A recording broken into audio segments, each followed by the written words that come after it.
¿Cuáles son las amenazas para esas nuevas entradas? ¿Qué productos son sustitutos? ¿Cómo se comportan los compradores? ¿Cómo se comportan los proveedores?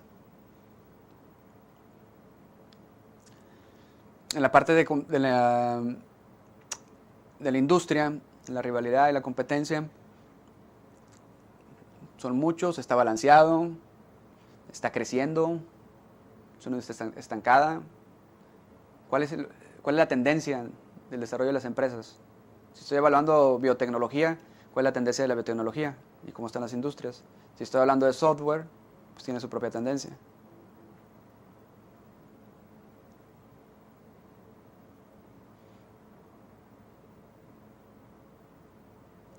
Si se compra por precio, se compra por base a las preferencias del consumidor.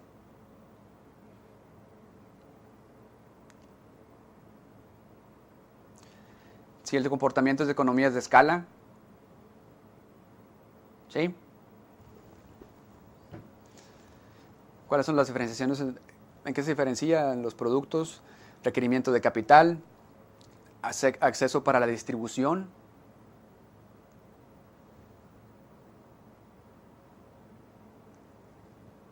regulaciones gubernamentales.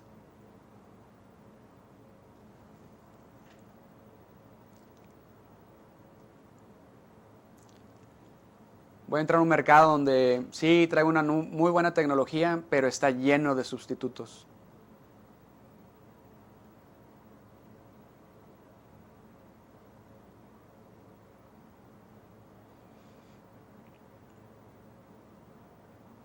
Y si la industria que ya existe puede limitar o manipular los precios. ¿Sí?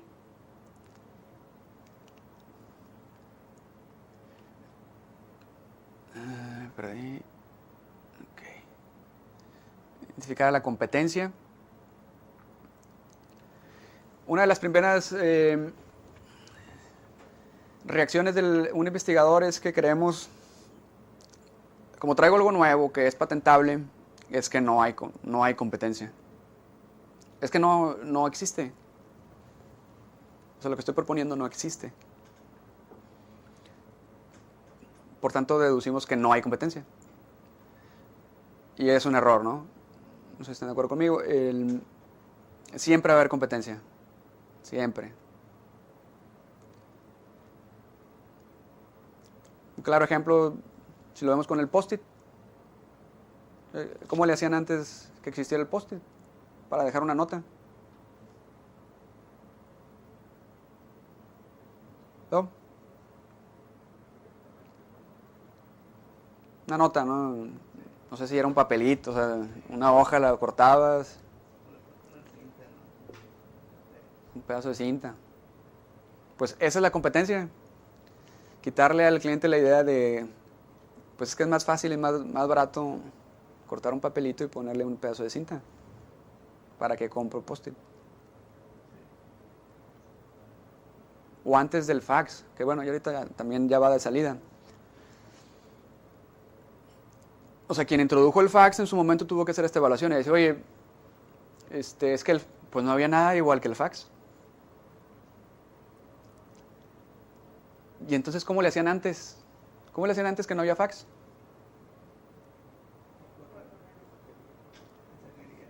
Mensajería, ¿no? O sea, la que yo me sé es que las compañías de aquí tenían viajes continuos, por decir, departamentos de compras para materiales de Estados Unidos, por así decir. Viajes continuos a la frontera, con las órdenes de compra. Y pues en lo que se tardaba en llegar la orden de compra y el retorno. Y como eso, bueno, debe haber otros ejemplos. Entonces hay que evaluar la competencia. Siempre va a haber competencia. Lo que hay que pensar, ahí lo mencionamos, hay que ser creativos al momento de hacer este estudio y decir, ¿a quién vengo a sustituir? Aunque sea una nueva tecnología. Y bajo esa competencia hago mi análisis de la situación actual.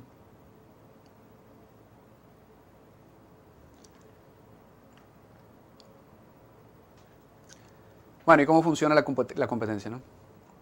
Analizar a los competidores, cuáles son sus fuerzas y debilidades.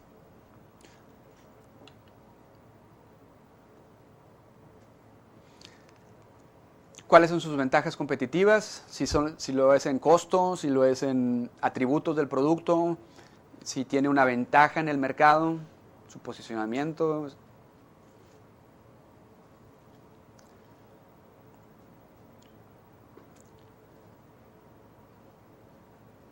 Y bueno, establecer estrategias, objetivos, patrones y al final hacer un resumen de la industria y la competencia. La parte más sencilla es los colaboradores. Bueno, ¿con quién nos podemos... ¿Cuáles son las típicas alianzas en este tipo de empresa, en este tipo de industria?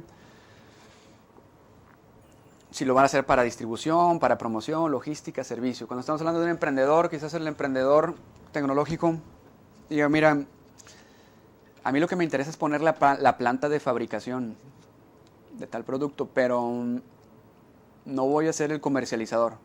Eso no me corresponde. No me veo con la capacidad para ser quien comercializa. Entonces, alguien más distribuye. Sucede mucho en la parte médica, ¿no? A lo mejor hay quien fabrica y luego está todo un esquema para convencer a los doctores, para convencer a los hospitales a que adopten esas nuevas tecnologías. Pero no va a estar en mí. Entonces quizás son alianzas de promoción y de venta, de logística y de servicios. Y lo comentábamos ahorita, cómo está el macroambiente externo a la industria, cómo está la situación política, legal, tendencias regulatorias, tendencias de la economía, tecnológicas, socioculturales y en general del medio ambiente que rodea mi tecnología. Tiene que ver mi tecnología con Green Technologies. ¿Es un plus? ¿Traigo un plus porque es algo verde?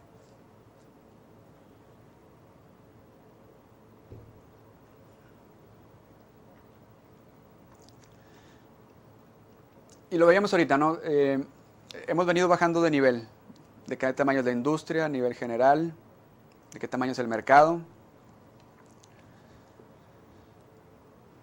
Y el mercado son los que ya son usuarios, ya que son clientes, más el potencial. ¿Quién más puede ser usuario? Ya sea por su segmento geográfico,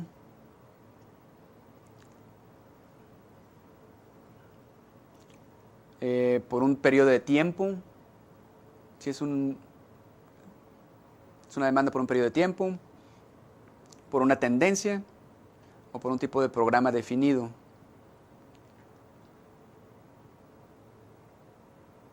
Y bueno, el potencial de mercado. Puede ser que algunos de esos clientes potenciales ni siquiera conozcan o estén conscientes de mi tecnología o de las tecnologías alrededor de la mía, de mi competencia. O a lo mejor están conscientes de la existencia, pero no existe la infraestructura para que adapten o adopten la tecnología.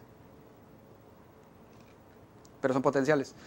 Es decir, si se acuerdan, y no sé si ahorita todavía en Nextel no había cobertura, no sé si ya está cobertura en todo México, pero había recuerdo hace varios años que solamente en algunos estados había cobertura de Nextel. Entonces, si haces este análisis, el potencial es mayor, pero no existía la infraestructura para cubrir esa demanda.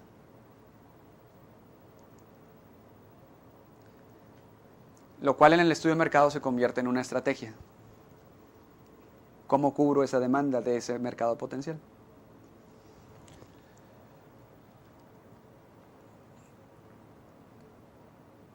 Y aquí lo expreso en esta gráfica, ¿no? Está lo que es el mercado actual, el que no está consciente, que no conoce el proceso, la tecnología, el que no la tiene disponible, el que no la puede utilizar, el que no le ve los beneficios y el que no la puede pagar.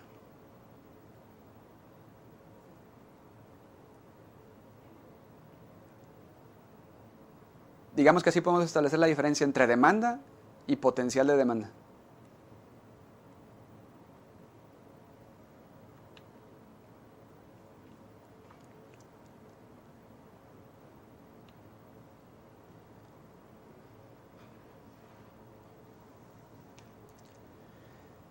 La importancia de hablar de potencial de demanda es porque estamos buscando nuevos nichos con las nuevas tecnologías.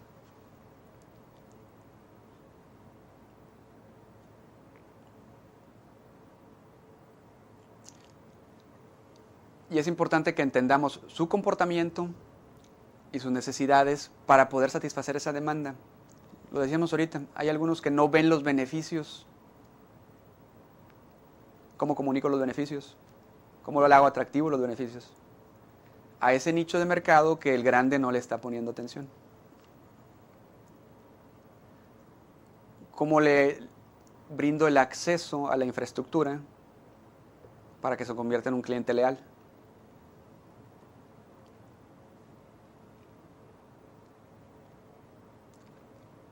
Muy bien. Hasta ahí hemos analizado qué es lo que debe de cubrir la situación actual, lo que el reporte en su proyecto deberían de presentar. Respuestas claves a cualquier inversionista, a cualquier director.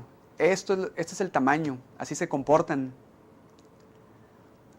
¿Por qué compran? Porque más adelante le voy a establecer mis estrategias. Primero le tengo que decir la fotografía actual y sus antecedentes. De este tamaño es. Pero si les digo el tamaño de la industria, denme el tamaño de la industria, díganme el valor del mercado. Quizás es fácil de entenderlo, pero viene la complejidad de obtener la información. Y al iniciar el módulo les comentaba que esta herramienta debe ser una forma económica para que ustedes validen sus proyectos. Es económica, pero es tediosa. Requiere de... Bueno, si te gusta, en mi caso, que me agrada mucho esta parte de mercadotecnia, no se me hace un dolor tener que hacer entrevistas, por así decir. Pero a la mayoría de los ingenieros se nos complica mucho la parte de relación social.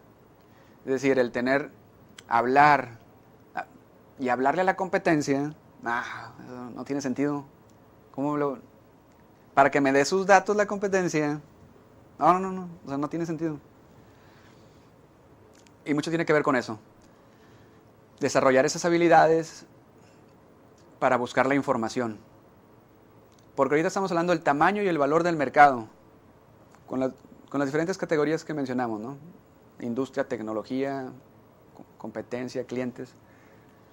Bueno, ¿y cómo obtengo esa información de manera que sea económica? Entonces tenemos dos fuentes de información para entender el mercado y a los clientes. Lo manejamos ahorita, puede ser subjetiva, lo que ustedes creen. Ya nos dimos cuenta que aparentemente no va a funcionar. Entonces más vale que la hagamos de manera con información objetiva, es decir, con datos duros. Tiene que estar fundamentada. Lo que tú me estás diciendo,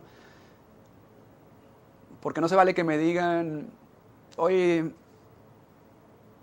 pues de qué tamaño es un fármaco para la cura del cáncer que estén desarrollando, y de qué tamaño es el mercado. Pues el cáncer, inmenso. ¿Es inmenso? Sí, pero yo como inversionista sigo estando perdido. Necesito un número. ¿De qué tamaño es ese número? ¿Y de dónde lo está sacando?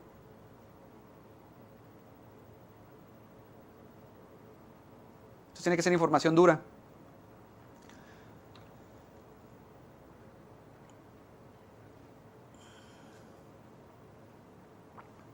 Entonces, ¿de qué nos sirve esta información? Estamos hablando de información primaria y secundaria.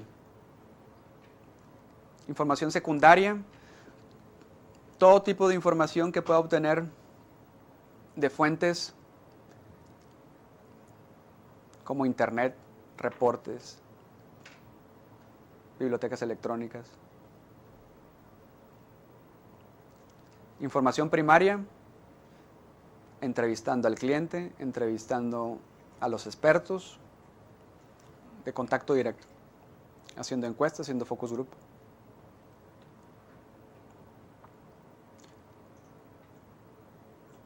Beneficio de que sea subjetivo es que tu reporte va a ser rápido, ¿no? Vas a terminar rápido, pero quizás con falta de información.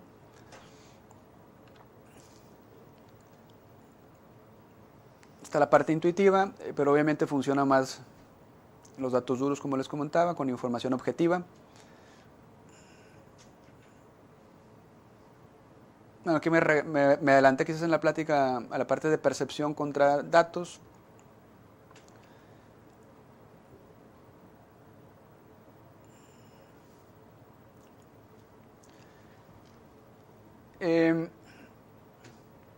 Bueno, ese es un ejemplo así muy general en cuestión de riesgo, cómo se percibe el riesgo. Venía, digamos que al caso con el ejercicio que acabábamos de hacer, de intentar plasmar nuestra percepción de estos consumidores en este estudio. Eso es lo mismo, simplemente conforme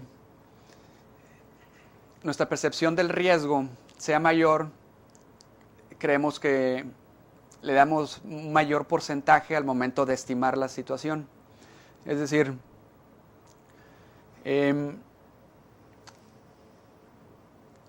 ¿cuáles de estas criaturas creen que son de mayor riesgo en los ciudadanos norteamericanos? Y perdón que insista en los ciudadanos norteamericanos, pero son las fuentes de información. Y luego, bueno, pues que un venado, un perro, víboras, tiburones u osos. ¿Cuántos creen que perros? ¿Se pueden levantar la mano? ¿Y víboras?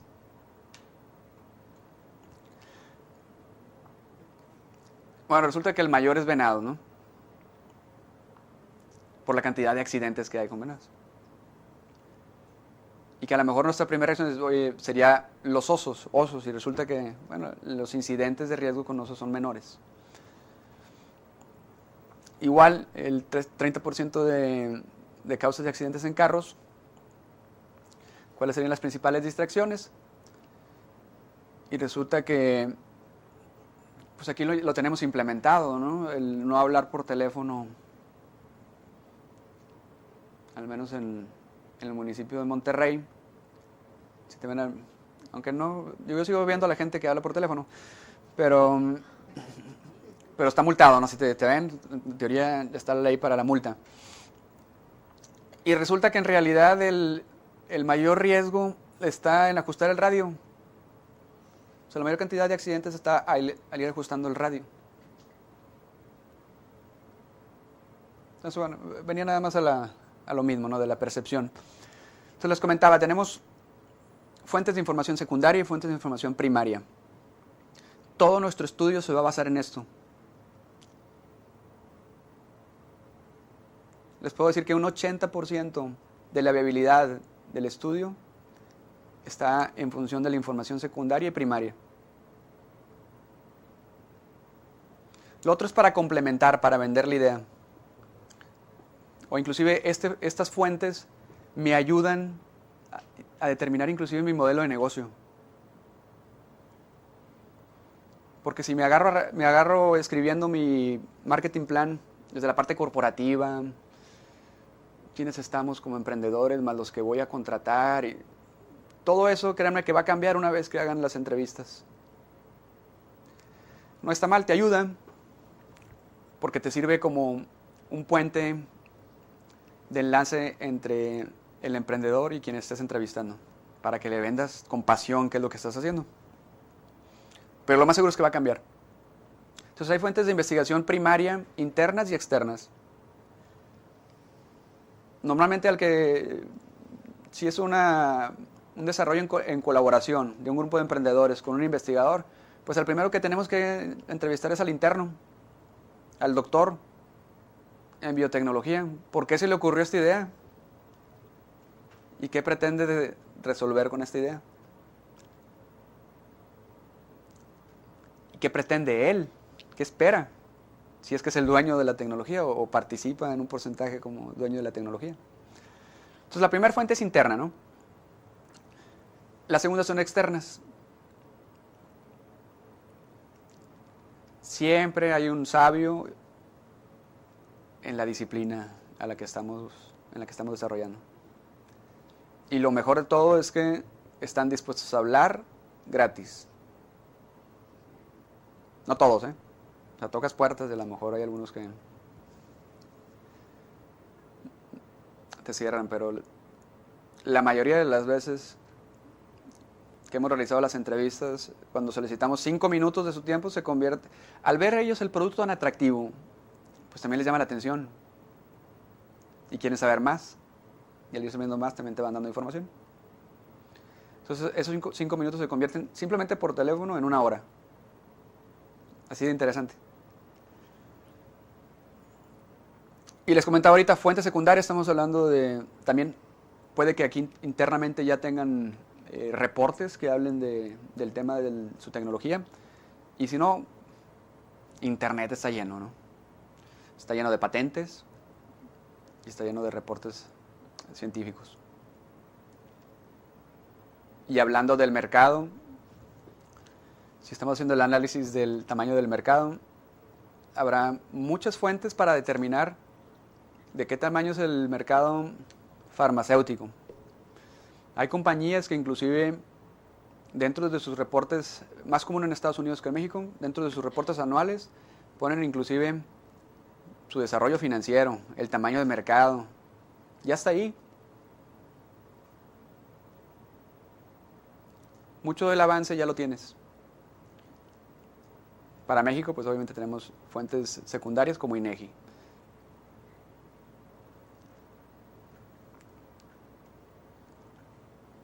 Eso lo comentaba. Reportes anuales, asociaciones de profesionales, bases de datos, encuestas, publicaciones,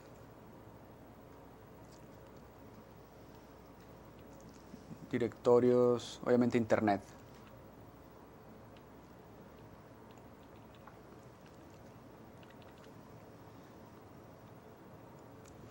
La ventaja de sacar toda la información de fuentes secundarias es que va a ser algo rápido. Si pensamos ahorita en la cantidad de computadoras en México, les aseguro que si lo buscan en internet lo encuentran. En media hora encuentran cuántas computadoras se venden. Es barata, pues no me cuesta nada meterme a internet, hacer un sondeo de cuántas se venden, más o menos qué edades son los que compran, después meterme a INEGI y ver cómo está creciendo esa población de los que compran laptops. Entonces puede ser relativamente rápido y barato. El problema de la información secundaria es que va a estar obsoleta. Simplemente me sirve como antecedente. Les comentaba ahorita, quiero saber la situación actual para vender la idea. La situación actual que me va a dar una fotografía de la viabilidad del proyecto. Pero es al 2010, la información está al 2010. Pues sí está muy grande, pero es del 2010. Y yo ya estoy haciendo proyecciones del 2013 al 2018. Necesito proyecciones del 2013 al 2018. ¿Es lo que yo quiero saber o es lo que mi inversionista quiere saber? ¿Cuánto vamos a ganar de aquí al 2018? De aquí al 2020. Entonces, ese es el primer problema con la información secundaria. Y que quizás, ahorita vemos esto de las computadoras muy fácil, pero en algunos casos no es tan fácil desglosar la información. ¿A qué me refiero con eso? Si estamos haciendo un estudio de sanitarios, un investigador que inventó un nuevo dispositivo que reemplaza lo convencional del flotador y zapito que todos conocemos, ¿no? Bueno, que ahorita ya hay otros en el mercado, pero él inventó algo nuevo. Entonces, al momento que quiere hacer su análisis de mercado en la situación actual, dice, bueno, déjame voy a la fuente tanto de INEGI o a la fuente de importación y exportación de ese segmento, válvulas de admisión y descarga de agua. Resulta que toda esa información sí existe, pero está generada dentro de un mismo catálogo, que es todo lo que tenga que ver con sanitarios. ¿Sí? Y ahí ya nos perdemos, porque no hay ningún código, al menos en México, y en Estados Unidos llega quizás hasta 6 u 8 dígitos, cuando en sus bases de datos quizás llegan hasta 6 u 8 dígitos de diferentes subcategorías. Pero al momento de pensar sanitarios, estamos hablando de ¿qué? Lavabo, taza, tanque, accesorios. No nada más accesorios del sanitario, accesorios de la regadera. Es todo lo que se puedan imaginar alrededor del baño. Entonces, bueno, hablas a Secretaría de Economía. Oye, pero no tiene esto otro nivel. Ahí está todo. Es genérico. No me sirve. ¿De qué me sirve esa información quizás? Es un tope. Pues lo que sí me puede servir es como tope. Ya sé que mis cálculos no pueden ir arriba de ese número. Lo que no sé es si es el 50% o el 10% de ese número. Entonces siguen problemas. Pero ya tengo una referencia. Y a eso se refiere, ¿no? Con ese ejemplo, quizás la información no va a ser tan exacta como queremos. En la secundaria, ya lo comentamos, es económica.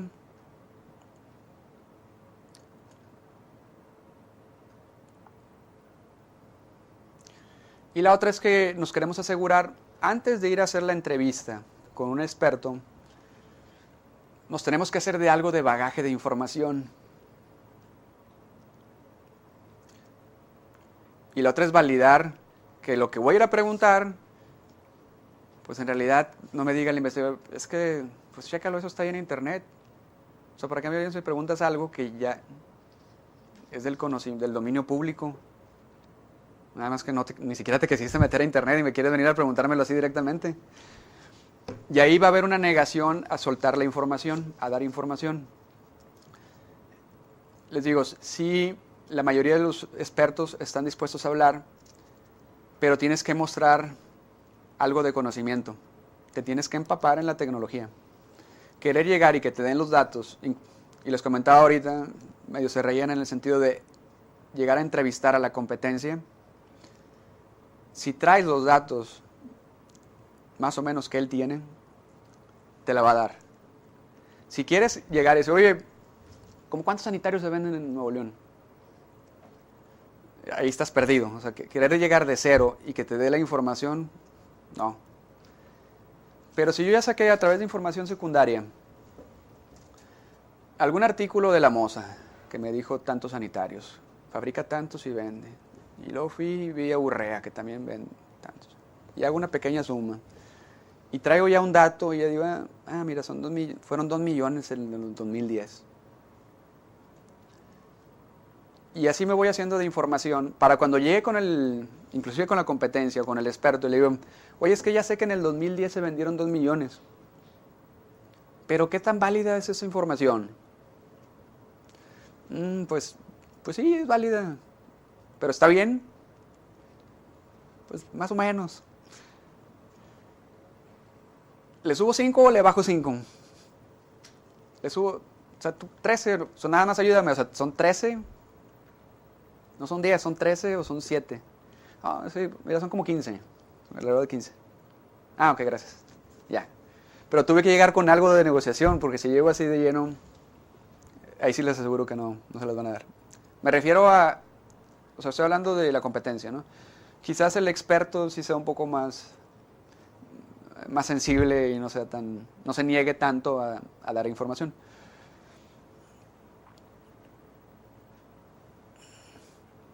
Y porque una vez que recolectamos toda la información secundaria, queremos aprovechar al máximo el tiempo que nos van a dar esos expertos. Entonces voy a ir a recopilar información muy específica que me falta. Si el Señor me va a dar media hora, no la quiero desperdiciar con preguntas genéricas que puedo obtener de información secundaria. Quiero preguntas claves, que por más que ya le di busca a la información secundaria, no la encuentro. Entonces, si vamos a entrevistar, hablando de la parte de investigación primaria, hay que hacer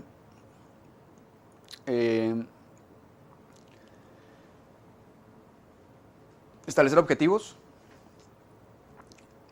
cómo se va a ver el procedimiento de la entrevista.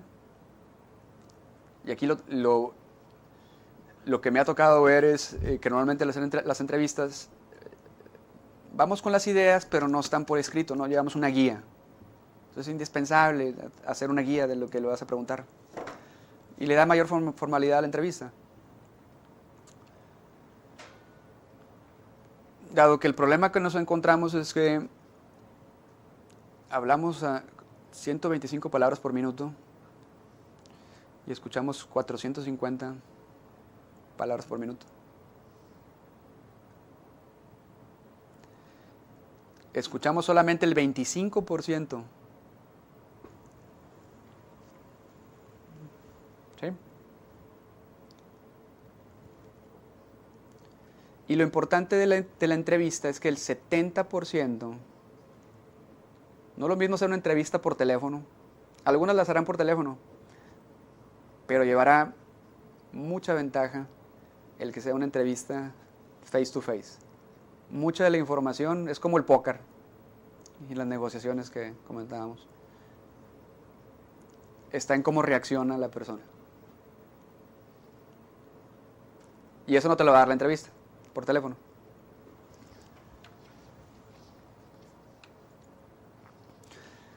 Entonces, puntos claves para entrevistar es observar, clarificar y actuar. Y las reglas así fundamentales para llevar a cabo las entrevistas con los expertos es no interrumpir, no llevar la dirección.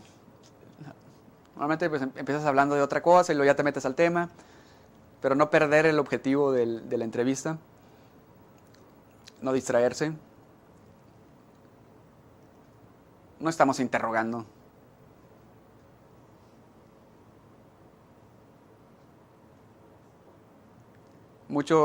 Esto sucede mucho con el investigador. O sea, cuando armamos los grupos de consultoría y que veníamos a los centros de investigación a entrevistar al investigador, ¿no? A quien creó la tecnología. Y de repente el consultor se pierde, queriendo darle consejos al investigador, diciendo, es que está mal, si le cambias esto, y si le haces esto, o sea, en la parte técnica, en el desarrollo tecnológico, tú estás aquí para evaluar, no para indicarle al investigador qué está haciendo bien o qué está haciendo mal. Pues la tecnología ya está, para eso le vas a dar una evaluación. Entonces no pierdas tiempo metiéndote en problemas o en situaciones que generen controversia.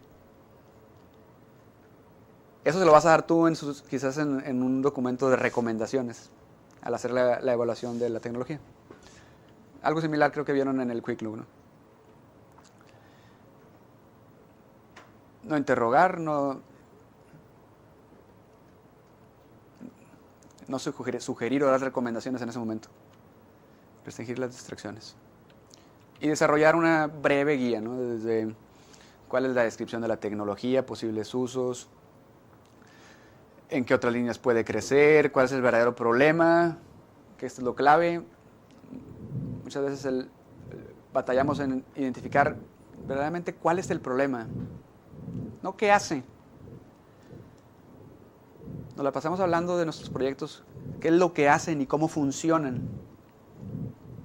Es decir, esa parte de inventiva y de innovación que tiene, en lugar de hablar qué es lo que al cliente y al inversionista lo único que le importa es qué problema resuelve. Sí le interesa cómo funciona, pero de arranque Yo lo único que quiero saber es qué problema resuelve. Y lo quiero saber en una simple oración, no en un párrafo de cómo funciona.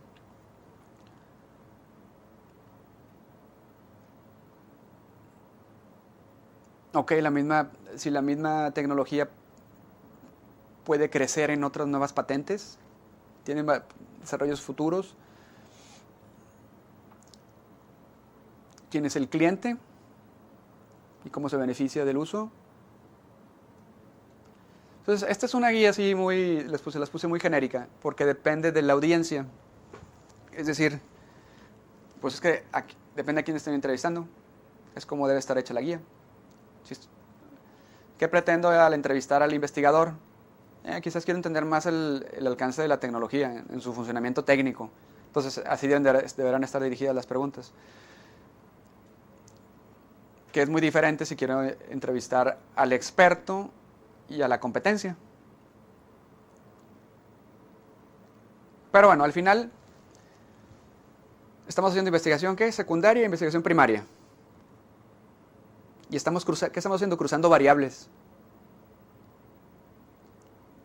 Encontré esto en internet, encontré esto en INEGI, encontré este reporte y me hago de un documento con cierta calidad de información. Me falta. Y luego voy con el investigador y voy con 10 expertos y voy con la competencia y ya empezó a tomar forma. El análisis actual. Obviamente ahí le puedo sacar proyecciones también, agregarle en las entrevistas que ahorita lo vemos. Pero lo que les puedo garantizar es que al final la información no va a estar bien, no va a estar completa. Bueno, no va a ser exacta, eso es lo que quiero decir. El que me digan, el tamaño del mercado es de 5 billones de dólares a través de esta información que obtuvieron. Yo sé que no es exacta.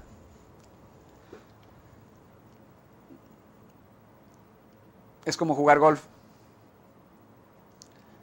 O sea, el hecho de pensar que la información va a ser exacta es el equivalente. ¿Sí saben el tiro ese de hole in one, no? O sea, el hole in one. O sea, echar la bola de un solo tiro. ¿Cuál es la probabilidad de que eso suceda? Ahí pasan torneos y los torneos siempre ponen un carro. De que el premio al hole in one. Y siempre hay un carro al hole in one. ¿Por qué? Pues porque la probabilidad de que suceda es muy baja. Entonces la probabilidad de que ustedes con todo este trabajal que tendrían que hacer para sacar la situación actual, que la información sea exacta, pues es igual a aventarse un hole in one. Puede ser que sí lo hagan, pero en realidad lo que estamos buscando no nos interesa el carro ni el hole in one. A lo mejor el carro sí. Pero lo que queremos es estar buscando información lo más cerca de nuestro objetivo. ¿Sí? Esta es información secundaria, esta es información primaria, esta es información secundaria.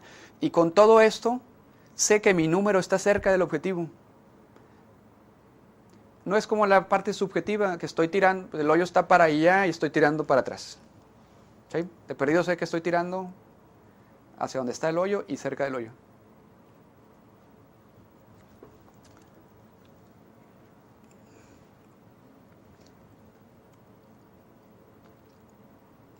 ¿Hasta aquí tienen alguna pregunta?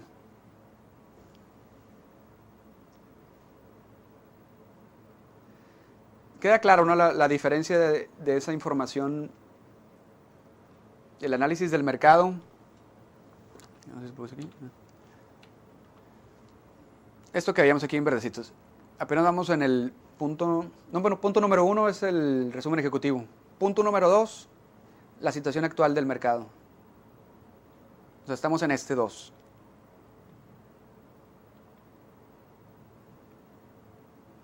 Que ahí lo que quiero saber es, ¿qué es lo que quiero saber con la situación actual del mercado?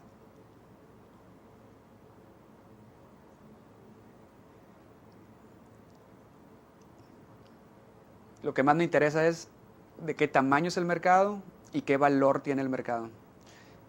¿Quién es la competencia y quiénes son los clientes? ¿Y cuál es el comportamiento de los clientes?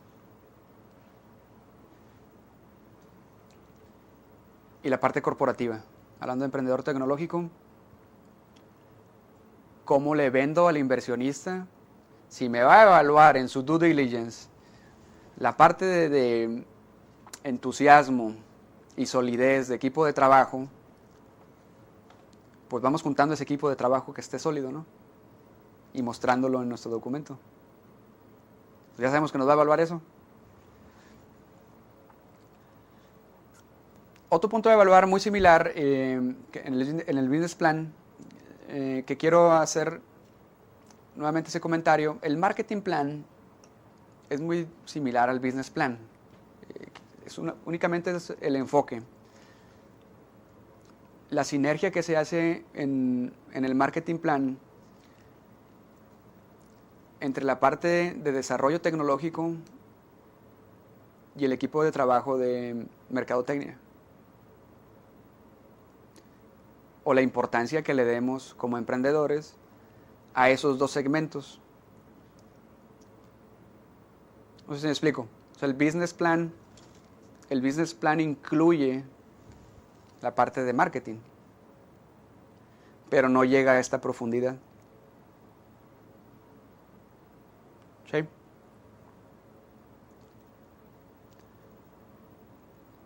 Los demás elementos son iguales. Es decir, el business plan pues trae la parte financiera, y aquí la parte financiera es